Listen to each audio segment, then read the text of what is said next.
Welcome to Marketing MASH, brought to you by themarketingscope.com. Hi, I'm Eric Vidal, and this is Shaelyn McCormack. We're with the Marketing Scope. We're going to talk about lead generation fails and pet peeves. This isn't all of our pet peeves or all the fails, but this is just maybe our top few.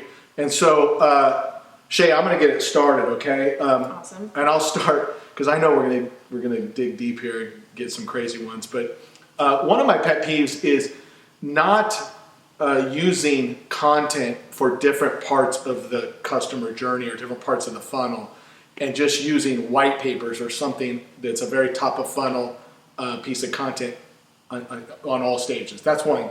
I'll start there. You give me one of yours. We'll go back and forth. I have about 28 in my head right now I can think of. So, I guess probably people putting misinformation. So, I mean, Britney Spears could want to learn more about the cloud, but I'm not so sure. Yeah, Donald Ducks, Mickey Mouse.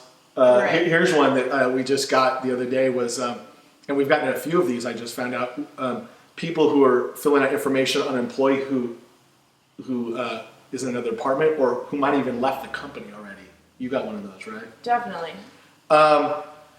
Here's one, long forms. And we work with a lot of companies. So we do our own lead gen, but we also do lead gen for other companies. And the ones that just want so many questions in the form, or even we had one the other day that had 6 questions above and beyond demographic information. So it's like, that's a survey. That's a survey, right? It's like filling out your taxes. How many, who's going to fill that out? I mean, 4 people maybe? 5? 0. What else?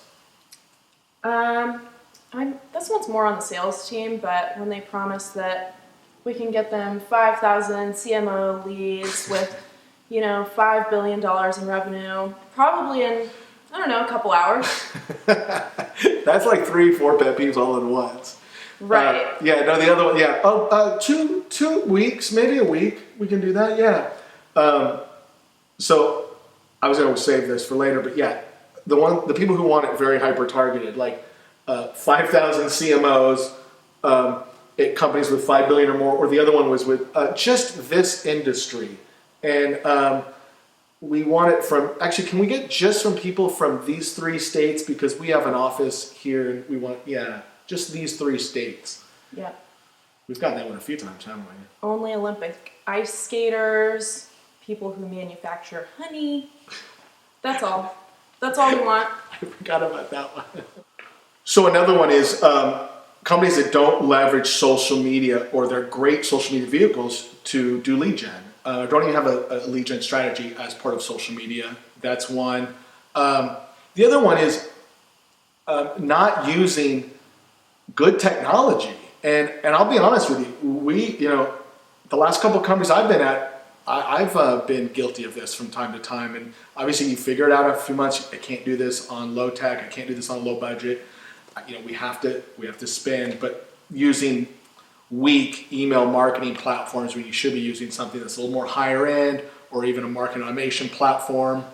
That goes back in, I can go on. That goes another pet peeve, not nurturing leads. Yes, we've all been guilty of it, but you have to have a strategy in there to have some nurture tracks to your leads for your leads and be able to nurture them through the funnel. But please, I know you have, I'm interrupting, I could go on. I mean, just going off of that, when you have 0 conversions because you didn't follow up with your leads for a month, I can't believe that happened. It's crazy. Let's talk about that for a second. So what Shay is talking about is lead generation. Our analogy is lead generation is like a relay race. And everyone has their part to play, and transitions have to be smooth. You have to hand that baton over nicely, right? But if someone could run a great first leg, and we usually run a great first leg, and we put some nice leads together, and we hand them over in a quick time frame, and then we find out that the client doesn't contact the lead, whether it be email or call, within 24 hours, or even within 2 or 3 or 4 days. In some cases, like Shay said, sometimes it's been 2, 3, 4 weeks, which blows our mind away. So one of the things we created was a best practice guide for CPLs or white paper leads. And you can download it here at the, below the video. We have a link there to download it, and it talks about some of these best practices. Not to wait too long. What else does it say? Some days are better to reach out than others. Also, some parts or times of day are better to reach out than others, and quite a few other things. But let's go back to pet peeves. So one of my pet peeves is we call it the silver bullet approach. And some companies think that if I'm going to do a small lead gen program with a vendor or a media company like ours, and I only need, I'm going to do a small program, I need 30 leads, but they think that's going to be the silver bullet that's going to just turn their sales and marketing department just inside out, and it's going to just build their pipeline up, and they have no infrastructure or process in place. They have the leads, and then they send out an email, and they're waiting.